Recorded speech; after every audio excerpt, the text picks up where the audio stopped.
News headquarter. बिस्मिल्लाहिर्रहमानिर्रहीम, अस्सलाम वालेकुम। बोल न्यूज़ हेडक्वार्टर्स में खुशामदीद। मैं हूँ सोनिया शेख और मैं हूँ अफशीन कुरैशी। हेडलाइंस आपने जानी, बुलेटिन के टॉप स्टोरीज में आज शामिल करेंगे। रिहाई कब होगी?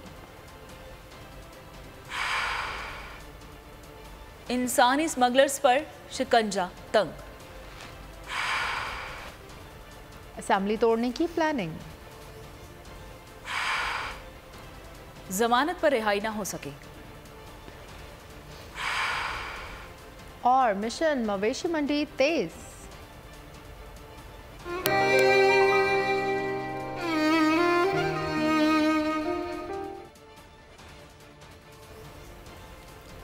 बुलेटिन का आगाज़ करेंगे और सबसे पहले बात करेंगे यूनान कश्ती हादसे से मुतालिक। तो यूनान कश्ती हादसे में जाँ बहक होने वालों के लिए सर्च ऑपरेशन जारी है। मजीद एक लाश समंदर से निकाली जा चुकी है और अब तक निकाली जाने वाली लाशों की तादाद भी 82 हो चुकी है। सर्च ऑपरेशन आज भी जारी रहेगा।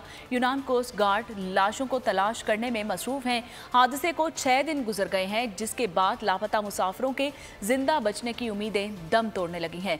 वजीर बराए ओवरसीज पाकिस्तानी साजिद तौरी का कहना है कि यूनान हादसे में जाँ बहक होने वाले पाकिस्तानियों की मैयतें चार्टर फ्लाइट से पाकिस्तान लाई जाएंगी।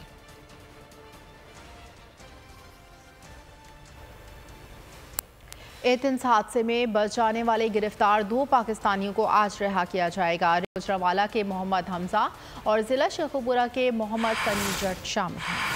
यूनान में कश्ती को डूबने से नहीं बचाया, मरने वालों की लाशों की तलाश में ताखीर की और जो लोग कश्ती हादसे से बच गए उनको गिरफ्तार कर लिया गया। यूनान की बेहिस इंतजामिया की दुनिया भर में मुखालफत, अपने शहरी भी हुकूमती पॉलिसियों के खिलाफ सड़कों पर निकल आए। एथेंस हादसे में बच जाने वाले गिरफ्तार 2 पाकिस्तानियों की आज रिहाई का इम्कान है। इत्तलात के मुताबिक रिहाई पाने वालों में चक निजाम गुजरावाला के मोहम्मद हमजा और जिला शेखुपुरा के मोहम्मद सनी जट शामिल हैं। पाकिस्तान के वक्त के मुताबिक उनको आज दोपहर 3 बजे रिहा किया जाएगा, जिसके बाद वो वतन वापसी के लिए रवाना होंगे। बोल न्यूज ने ये एजाज बरकरार रखा कि पाकिस्तानियों की मुमकिन रिहाई की खबर सबसे पहले नशर की। यूनान कश्ती हादसा, दर्द और अलम की दास्तान। समंदर की गहराइयों से लाशों की तलाश जारी है। मजीद एक लाश निकाल ली गई है। मरने वालों की तादाद 82 हो चुकी है और लापता अफराद के अहले खाना अपने प्यारों की खैरियत के लिए फिक्रमंद हैं। DNA का सिलसिला भी शुरू कर दिया गया है। यूनान में पाकिस्तानी सफीर आफ्ताब कुरैशी कहते हैं कि DNA कलेक्शन सेंटर बना रहे हैं। मैयतें वतन ले जाने के लिए तमाम अखराजात हुकूमत खुद बर्दाश्त करेगी। गहरे पानी में सफीना क्या डूबा, उम्मीदें, आस, अरमान सभी डूब गए। यूनान की बदकिस्मत कश्ती में 750 अफराद सवार थे। कितने पाकिस्तानी थे ये मुअम्मा हल ना हो सका। समंदर में लाशों की तलाश जारी है। मजीद लाशें पानी से निकाल ली गई हैं। मिलने वाली लाशों की तादाद 81 हो गई। मुख्तलिफ शहरों में DNA सैंपल लेने का काम शुरू कर दिया गया है। अहले खाना की फिक्र गुजरते पल के साथ बढ़ने लगी। कहते हैं कि ना सिफारत खाना कुछ बता रहा है, ना मुतल्लिका इदारे सुन रहे हैं। मेरे गवर्नमेंट से अपील है कि जल्द से जल्द उन्हें तलाश करें और बताएंगे क्या है क्या नहीं है। यूनान में पाकिस्तानी सफीर आफ्ताब कुरैशी बोले कि DNA कलेक्शन सेंटर बना रहे हैं। मैयतें वतन ले जाने के लिए तमाम इखराजात हुकूमत खुद बर्दाश्त करेगी। कश्ती साहने के बाद 12 पाकिस्तानियों समेत 104 अफराद को जिंदा बचाया गया था। दर्जनों मुतासर अफराद मुख्तलिफ अस्पतालों में जेरे इलाज हैं। इंसानी स्मगलर्स के खिलाफ FIA की कार्रवाइयों में तेजी आ गई। गुजरावाला, लाहौर और बिहाड़ी से मजीद 4 मौत के सौदागर गिरफ्तार कर लिए गए। शेखुपुरा से ताल्लुक़ रखने वाले आबिद ने मुतासरा फैमिली से 35 लाख वसूल किए थे।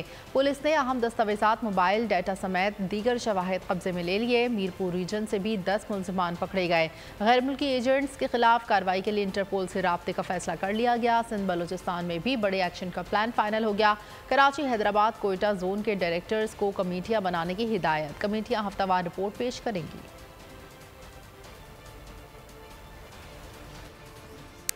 यूनान कश्ती का अलमनाक हादसा अपने पीछे कई करबनाक दास्तानें छोड़ गया। कई माओं के जिगर गोशे गए तो कई घर उजड़ गए। कई बहनें अपने भाइयों को याद करके रो रही हैं। कश्मीर में बसने वाले ऐसे ही बदनसीब 4 भाई भी हैं जो सुनहरे ख्वाब सजाए यूनान के समंदर में खो गए तो अब अपने पीछे अपने प्यारों को आंसू बहाता छोड़ गए हैं। मोहम्मद अयूब को मालूम नहीं कि उनके भाइयों के भाई जिंदा भी हैं या मुर्दा हैं। इसी उम्मीद के सहारे वो किसी मौजज़े के मुंतज़िर हैं।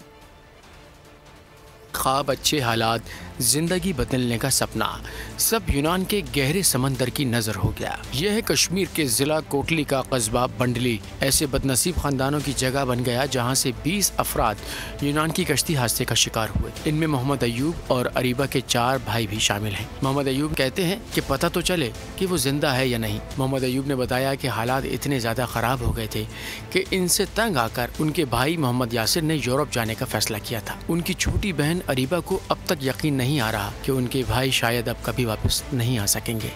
वक्त गुजरने के साथ साथ इनकी ये उम्मीदें दम तोड़ रही हैं, लेकिन किसी मौजज़े ने आज की एक टिमटिमाती शमा को इनके दिलों में रोशन कर रखा है कि शायद उनके जिंदा होने की खबर मिल जाए। वज़ीर आज़म शहबाज शरीफ से वज़ीर आला सिंध की इस्लामाबाद में मुलाकात। मुराद अली शाह ने सिंध के सैलाब मुतासरीन की इमदाद का मामला उठा दिया। कहा सिंध हुकूमत ने आइंदा माली साल के बजट में सैलाब मुतासरीन के लिए 25 अरब रुपए रखे हैं। वफाकी बजट में हुकूमत भी 25 अरब रुपए मुख्तस करे। वज़ीर आज़म ने यकीन दहानी करा दी। वज़ीर आला सिंध ने मुतालबा किया कि सैलाब मुतासरीन के लिए मिलने वाली आलमी इमदाद से भी सिंध के लिए रकम मुख्तस की जाए। काम की नीयत है और काम होता नजर भी आएगा। मेयर कराची मुर्तज़ा वहाब ने कराची का रोड मैप दे दिया। न्यूज़ कॉन्फ्रेंस में कहा कि पानी का मसला और नालों की सफाई तरजीह है। प्रॉपर्टी टैक्स टाउन इकट्ठा भी करेगा और खर्च भी करेगा। ऐसा निज़ाम लाएंगे जिसमें शफाफियत होगी। काम की नीयत भी है और काम होता हुआ इंशाअल्लाह शहर कराची में आप तमाम दोस्तों को नजर आएगा। तनकीद के ऊपर फोकस नहीं करेंगे, तनकीद का जवाब तनकीद से नहीं करेंगे। कोई तनकीद हमें करेगा, हम काम करके दिखाएंगे। इस शहर को पानी की कमी का सामना है। माजी में किसी भी शख्स ने ये सोचा नहीं कि कैसे पानी की सप्लाई को बढ़ाया जाए, पानी को रिसाइकिल कैसे किया जा सकता है, पानी की ट्रीटमेंट कैसे हो सकती है और समंदर के पानी को कैसे इस्तेमाल किया जा सकता है। इसके ऊपर कभी बदकिस्मती के साथ किसी ने काम नहीं किया। फौरी तौर पर हमने फैसला किया है कि सलमान अब्दुल्ला मुराद साहब भी और मैं भी 10 दिन के अंदर ऐलान कर देंगे किस यूनियन कमेटी से हम लड़ रहे हैं और इलेक्शन कमीशन से हम एक्सपेक्ट करेंगे कि जल्द अज जल्द उसके ऊपर इंतखाबात करा दिए हैं ताकि जो कानून की रिक्वायरमेंट है वो पूरी हो और हम 6 महीने तक हमें वेट ना करना पड़े। पीडीएम हुकूमत ने इलेक्शन कमीशन की दी गई 8 अक्टूबर की तारीख पर इलेक्शन न कराने का फैसला कर लिया। असम्बली की मुकर्ररा मुद्दत से चंद रोज कबल तहलील को बतौर हथियार इस्तेमाल करने की तैयारी होने लगी। 10 अगस्त को कौमी असम्बली तहलील किए जाने का इम्कान है। हुकूमती ख्वाहिश की राह में सदर रुकावट बन सकते हैं। असम्बली पर दस्तखत की सूरत में इलेक्शन की तारीख सदर ही देंगे। इंतखाबात की तारीख पर तकरार, हुकूमती ख्वाहिश की राह में सदर बन सकते हैं दीवार। हुकूमत ने असम्बली क़ब्ल अज़ वक्त तोड़ने की प्लानिंग कर ली। ताहम वज़ीर आज़म को तहलील की समरी सदर को भेजना होगी। असम्बली पर दस्तखत की सूरत में इलेक्शन की तारीख सदर ही देंगे। सदर को असम्बली तहलील से 54 रोज बाद की कोई तारीख देना होगी क्योंकि इंतखाबी शेड्यूल के लिए इलेक्शन कमीशन को कम अज कम 54 दिन दरकार होंगे। राय के मुताबिक हुकूमत अक्टूबर के शुरू में इलेक्शन न कराने की ठान चुकी है। इस मकसद के लिए मुद्दत मुकम्मल होने से कबल असेंबली तहलील को बतौर हथियार इस्तेमाल किया जाएगा।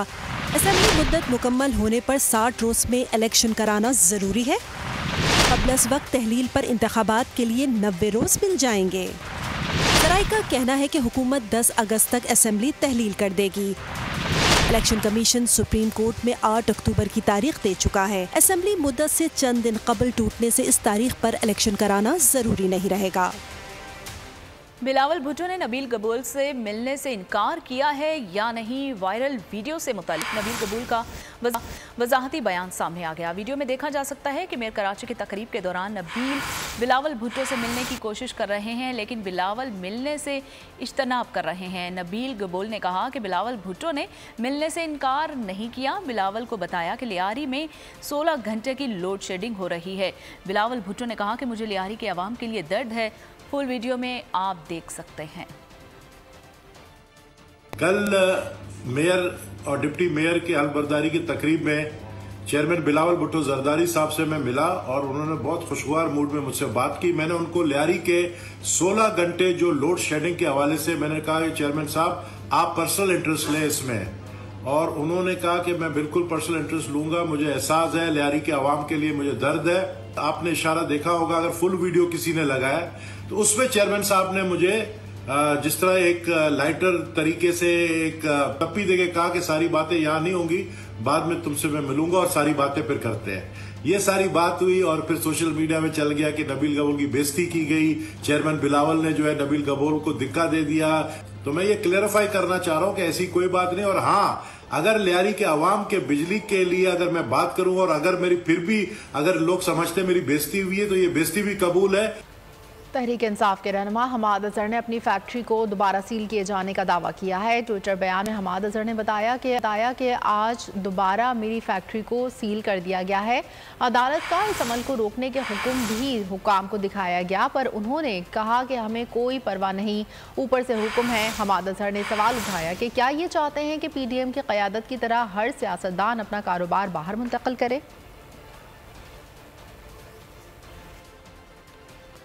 फौजी अदालतों से मुल्जिमान के बुनियादी हुकूक मुतासर नहीं होंगे। चेयरमैन PTI के खिलाफ फौजी अदालत में केस चलाने का फैसला सबूत की बुनियाद पर होगा। अभी तक किसी सियासी रहनुमा या खातून का मुकदमा फौजी अदालत में चलाने का फैसला नहीं हुआ। लंदन में वफाकी वज़ीर आज़म तारड़ की मीडिया से गुफ्तगू, कहा नवाज शरीफ की पाकिस्तान जाने के हवाले से तमाम कानूनी रुकावटें दूर हो चुकी हैं। कहा दिफाई इदारों पर हमले करने वालों को किसी सूरत मुआफ़ नहीं करेंगे। अदालती मामलात भी और जो आर्मी एक्ट के ट्रायल्स हैं उनसे भी जो मुल्ज़मान हैं उनके जो बेसिक राइट्स हैं वो प्रोविजन उनको मौजूद रहेगी। इमरान खान साहब को मिलिट्री कोर्ट्स में ट्राई करने का फैसला, ये decision by operation of law होता है कि जहाँ पे ऐसी एविडेंस आ जाएगी जब सफ़ा मिसल पे जो कि इररिबटेबल एविडेंस होगी, नाकाबिल तरदीद होगी और वो अगर कनेक्ट करती है उन्हें आर्मी एक्ट के ऑफेंसेस से, तो फिर मुल्की कानून को रास्ता लेना पड़ेगा। उस सूरत में फिर उनका ट्रायल हो सकता है। वहाँ पर ये बात जहन में रखनी चाहिए कि जहाँ पे कानून को हाथ में लिया जाएगा और वो एक मुनज़्ज़म दहशतगर्दी होगी तो जो रियासती कवानीन हैं और रियासती मशीनरी हरकत में आएगी और वो जो मुजरमान हैं उनको कैफरे किरदार तक पहुँचाने के लिए कोई दकीका जो है वो फरोगदाश्त नहीं किया जाएगा।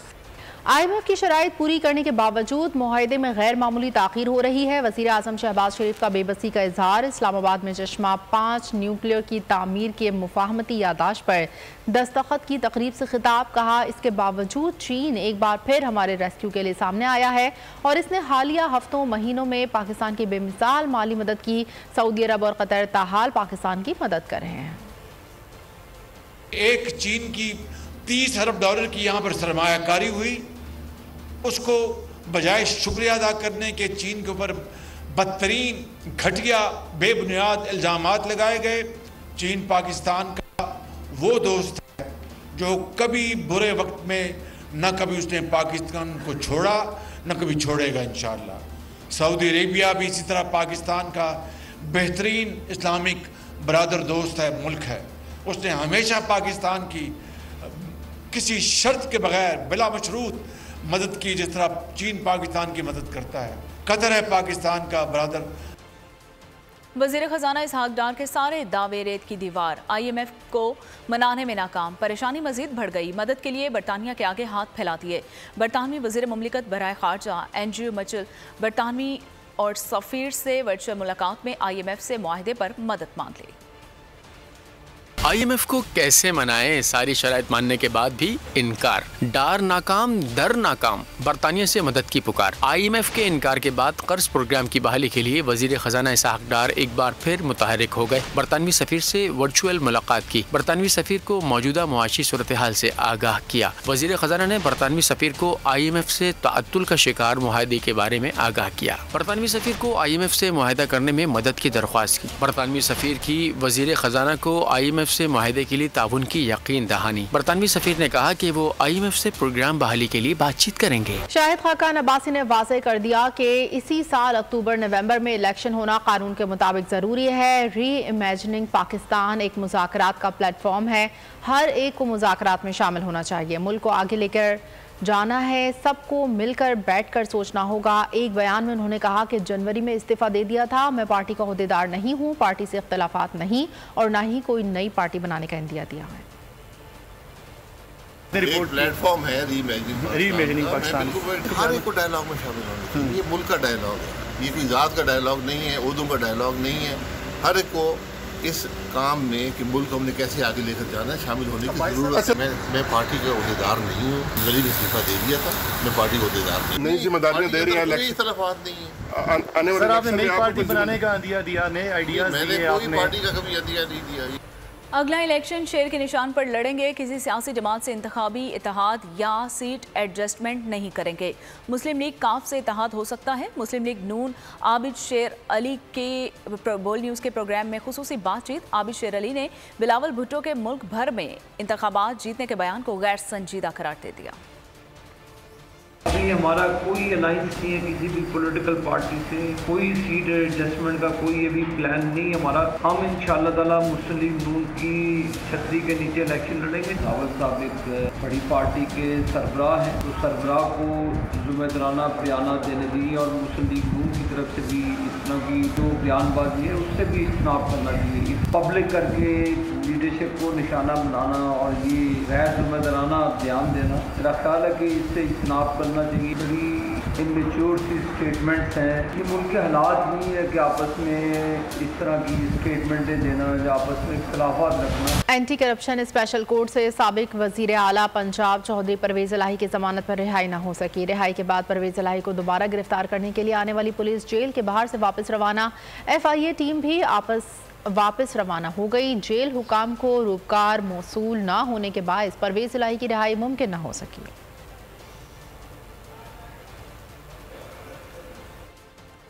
25 मई को फितना जुलूस लेकर इस्लामाबाद हमलावर होना चाहता था। इस्लामाबाद पुलिस ने फितने की इस कोशिश को रोका। वजीर दाखिला राना सनाउल्लाह का दावा।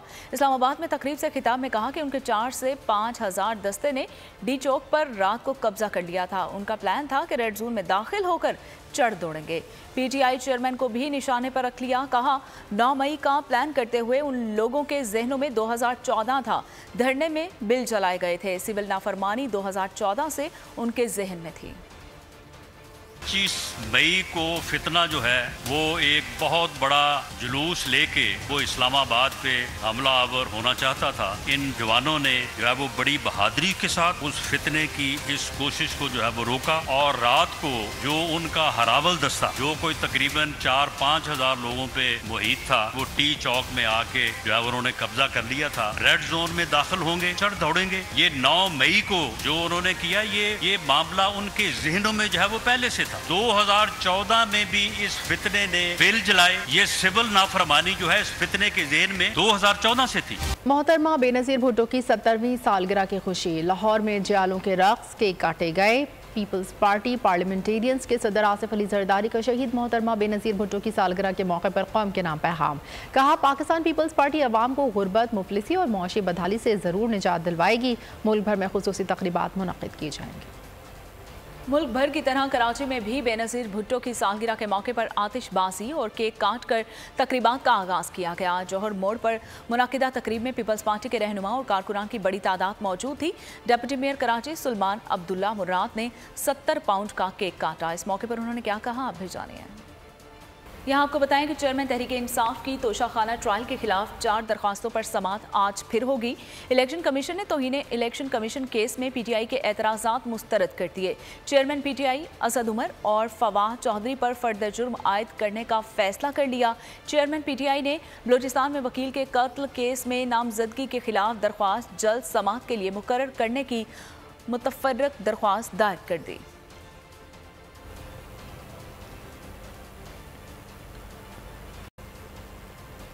पाकिस्तान की मौशी बहाली का कौमी प्लान तैयार। गैर मुल्की सरमायाकारी के रास्ते में हायल रुकावटें दूर करने के लिए स्पेशल इन्वेस्टमेंट फैसिलिटेशन काउंसिल का पहला इजलास। वज़ीर आज़म शहबाज शरीफ की ज़ेर सदारत इजलास में आर्मी चीफ, वज़राए आला, वफाकी और सूबाई वज़रा समेत आला सरकारी हुकाम ने शिरकत की। वज़ीर आज़म ने कहा मौजूदा हुकूमत को विरसे में तबाहाल मईशत मिली। मुल्क की मईशत की बहाली का कौमी प्लान तैयार। वज़ीर आज़म की ज़ेर सदारत इजलास में अहम फैसले। स्पेशल इन्वेस्टमेंट फिजिबिलिटी काउंसिल के पहले इजलास में आर्मी चीफ, वज़राए आला, वफाकी और सूबाई वज़रा समेत आला सरकारी हुकाम ने शिरकत की। वज़ीर आज़म शहबाज शरीफ ने कहा कि मौजूदा हुकूमत को वर्षे में तबाहाल मईशत मिली। मुश्किल फैसलों के जरिए मईशत को बहरानों से निकाल रहे हैं। इजलास के एलामिये में कहा गया है कि मुआशी बहाली प्लान का मकसद गैर मुल्की सरमायाकारी की राह हमवार करना और मुल्क को बहरानों से निकालना है। एलामिये के मुताबिक ज़राअत, लाइफ स्टॉक, स्टॉक, मादनियात, IT, तवानाई, कानकुनी में सलाहियत से इस्तेफादा किया जाएगा। मकामी पैदावारी सलाहियत और दोस्त ममालिक से सरमायाकारी बढ़ाई जाएगी। एलामी के मुताबिक कौंसिल सरमायाकारों के लिए सिंगल विंडो की सहूलत का किरदार अदा करेगी। एक हुकूमत और इज्तिमाई हुकूमत के तस्वुर को फरोग दिया जाएगा। वफाकी सूबाई हुकूमतों के दरमियान इश्तराक के अमल पैदा किया जाएगा। मुल्की मईशत कैसे संभाली जाए, अस्करी और सियासी क़यादत ने सर जोड़ लिए। सिपा सालार का साथ देने का भरपूर आज़्म, कहा मुआशी बहाली के प्लान पर अमल दरामद की कोशिश की। पाकिस्तान आर्मी भरपूर हिमायत करती है। Army chief general Asim Munir का कॉन्स्टलेशन कॉन्फ्रेंस से पहले इजलास से खिताब। मजीद क्या कहा, आप भी जानिए। बिगड़ती मईशत को ट्रैक पर लाने का प्लान, अस्करी क़यादत का भरपूर ताउन का ऐलान। मुल्क की मईशत को कैसे संभाला दिया जाए, अस्करी और सियासी क़यादत ने सर जोड़ लिए। Army chief general Asim Munir का स्पेशल इन्वेस्टमेंट फैसिलिटेशन काउंसिल का पहले इजलास से खिताब। कहा मुआशी बहाली के प्लान पर अमल दरामद की कोशिशों की पाकिस्तान आर्मी भरपूर हिमायत करती है और अक़वाम आलम में अपना जायज मकाम वापस हासिल करने की बुनियाद है। प्लान पाकिस्तान की समाजी और मुआशी खुशहाली का बाइस बनेगा। इस्लामिक स्कॉलर्स और उलमा इकराम के वफ़द ने जना हाउस का दौरा किया और 9 मई के वाक़यात की मज़म्मत की। वफ़द का कहना था जना हाउस लाहौर की अफसोसनाक हालत देख कर दिल रंजीदा है। 9 मई का दिन पाकिस्तान की तारीख में यौम स्याह के तौर पर याद रखा जाएगा। आज हम अपने मोहसन बाबा कौम कायद आज़म मोहम्मद अली जिन्नाह के हाउस में आए हैं और 9 मई का जो ये वाक़या हुआ है ये बहुत बड़ा सानिया है और ये स्याह दिन है, इसने हमारे दिलों को ज़ख्मी किया है और ये कार्रवाई करने वाले बिल्कुल किसी रियायत के मुस्तहक नहीं है। इतनी मुकद्दस हस्तियाँ जो हैं उनकी एहतराम नहीं किया, मस्जिद का एहतराम नहीं किया और एक बहुत बड़ा वाक़या जो है रूनवा हो गया। इसकी हम जितनी मजम्मत करें कम है, हमारे पास अल्फाज नहीं है। हमारे दिल इस वाक़े पर ज़ख्मी है। जिन्नाह हाउस के इस दौरे के दौरान कायद आज़म मोहम्मद अली जिन्नाह अलैहिर्रहमा की वो यादगार अशिया को जला हुआ देखकर यकीन जानिए ये कहा जा सकता है कि ये जिन्नाह हाउस नहीं जला, ये पाकिस्तान जला है और ये पाकिस्तान नहीं जला, हर मुहिब्बे वतन शहरी का दिल जला है। इस पर जितनी मजम्मत की जाए वो उतनी ही कम है। हम शदीद लफ्ज़ों के साथ मजम्मत भी करते हैं और मुतालबा भी करते हैं कि जिन्होंने जिन्नाह हाउस को आग लगाई है उन्हें ऐसी सजा दी जाए ताकि आइंदा पाक फौज के शुहदा हों या पाकिस्तान की वो अशिया हो उनकी तरफ कोई मैली आंख देखने की भी जुर्रत न करे। सानिहा 9 मई का एक अहम मुलजिम गिरफ्तार। बुरसा की शदीद अल्फाज में शरपसंदों के हमलों की मुसम्मत लोअर देर के रिहायशी सोहराब को 9 मई के वाक़यात में शनाख्त के बाद गिरफ्तार किया गया। सोहराब के चचा ने 9 मई के वाक़यात की मुसम्मत की है और चचा का कहना था कि चेयरमैन PTI अपनी तकारीर से नौजवानों को इश्तियाल दिलाने में मुलव्विस है। हमारा भतीजा जो है ना वो 9 मई के वाक़यात में गिरफ्तार हो चुका है। मैं ये बताना चाहता हूँ लोगों को कि अपने बच्चों को इस इमरान खान की तकारीर से दूर रखो, इसलिए कि ये झूठे प्रोपेगंडे हैं कि इमरान खान की तकरीर मत सुनो। शोहदाए पाकिस्तान को सलाम। सिपाही मोहम्मद जमान शहीद ने वतन अजीज की खातिर शहादत को गले लगा लिया। रवा साल 9 जून को शुमाली वजीरिस्तान में दहशतगर्दों का भरपूर मुकाबला करते हुए जामे शहादत नोश किया। सिपाही मोहम्मद जमान शहीद अपना आज वतन अजीज पर कुर्बान करके आने वाली नस्लों के लिए मशाल राह बन गए। शहीद के वालिदैन को बेटी की शहादत पर फख्र है। हमला होया ये अच्छा नहीं होया। इस शहीदों की जो तस्वीरें और उनको वो लोग अच्छी तरह संभालते हैं और मुल्क को याद करने के लिए रखते हैं। मुझे बहुत खौफ हो रहा है, मुझे बहुत दुख भी बहुत ज़्यादा है। मैं दिल की मरीज़ हूँ, बेटे के पीछे बहुत कलकती हूँ, रात दिन मुझे नहीं पता चलता। इस्तांबुल यूनिवर्सिटी शोबा उर्दू में मौलाना जलालुद्दीन रूमी और इलामा मोहम्मद इकबाल के हवाले से सेमिनार का इनेकाद किया गया। पाकिस्तानी कौंसलेट की तरफ से बिजनेस कम्युनिटी समेत तलिबा की कसीर तादाद ने शिरकत की है। सेमिनार से पाकिस्तानी स्कॉलर्स डॉक्टर खालिद महमूद सेंचुरानी समेत दीगर मुकर्ररीन ने भी खिताब किया। मुकर्ररीन का कहना था कि इकबाल के फ़लसफ़े में बहुत मुमासलत पाई जाती है। दोनों आला दर्जे के शायर थे। उन्होंने अपनी शायरी की बुनियाद इस्लाम और कुरान की तालीमात पर रखी है। पाकिस्तानी कौंसलेट की तरफ से तुर्क और पाकिस्तानी मेहमानों की आमों से तवाज़ो भी की गई, जिससे हाज़रीन बेहद लुत्फ़ अंदोज़ हुए।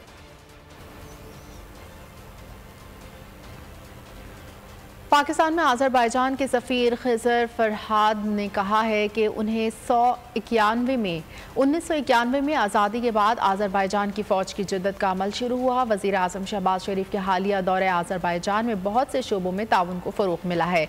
देखते हैं इस्लामाबाद से अनवर अब्बास की रिपोर्ट। अज़रबैजान की मुसल्लह अफ़वाज की 105वीं सालगिरह। अज़रबैजान सिफारत खाने में इशाइया, गैर मुल्की सफरा, सियासी और समाजी शख्सियात ने शिरकत की। खुसूसी बैंड ने दोनों ममालिक के तराने बजाए।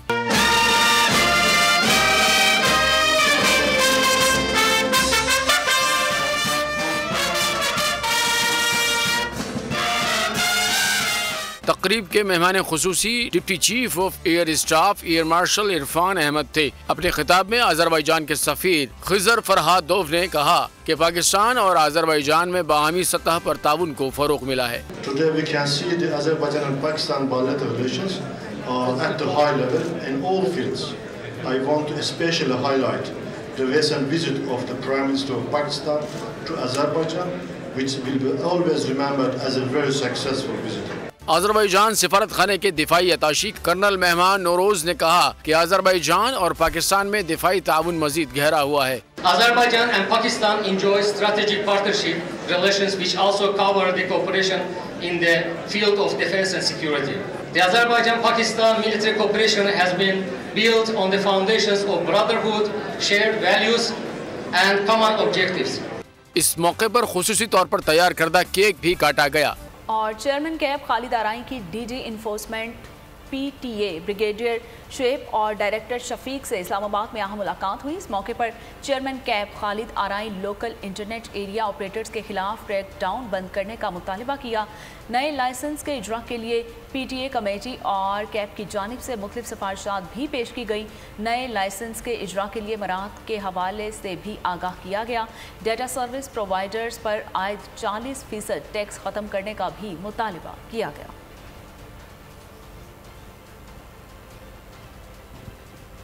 अमेरिका के शहर डैलस में पाक पैक के सियासी एक्शन कमेटी ने कांग्रेसमैन एरिक सिविल के साथ पाकिस्तानी अमेरिकन कम्युनिटी के सवाल और जवाब का शानदार सेशन किया। कांग्रेसमैन एरिक सिविल ने पाकिस्तान की मौशी सूरत हाल के बारे में तशवीश का इजहार करते हुए अपनी ज़ाती काविशों के बारे में पाकिस्तानी अमेरिकन कम्युनिटी को आगाह किया। बोल न्यूज़ से खुसूसी गुफ्तगू करते हुए कांग्रेसमैन एरिक सिविल बता रहे हैं कि वो पाकिस्तान के इन मसाइल से पैदा होने वाली सूरत हाल का खुद जायजा ले रहे हैं। उम्मीद है पाकिस्तान अपनी जमहूरी इक़्तिदार को बहाल करके मज़ीद मुस्तहकम मुस्तक़बिल की तरफ गामज़न हो सकता है।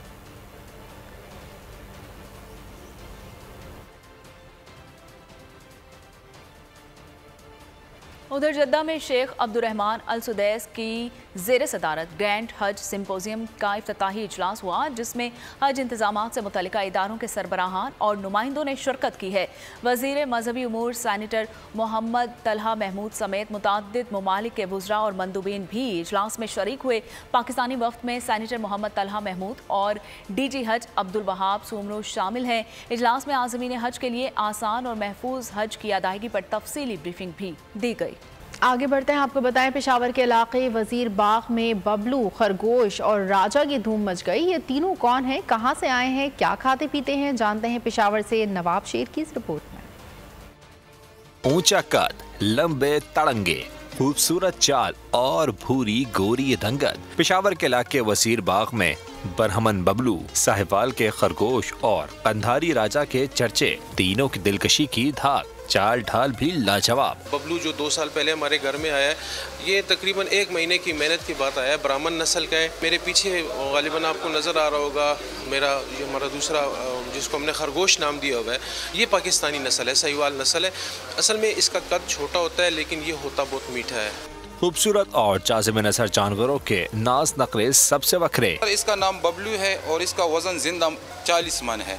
सुबह के टाइम दूध देते हैं और सबस चारा और रात को वंडा इसको देते हैं। मालिक का कहना है तीनों को बड़े नाजों और प्यार से पाला है, जिसको देखने के लिए बच्चों का तांता लगा रहता है। कैमरामैन मोहम्मद हसन तनोली के साथ नवाब शेर, बोल न्यूज़। सब्सक्राइब करें और बेल दबाएं ताकि कोई खबर रह न जाए।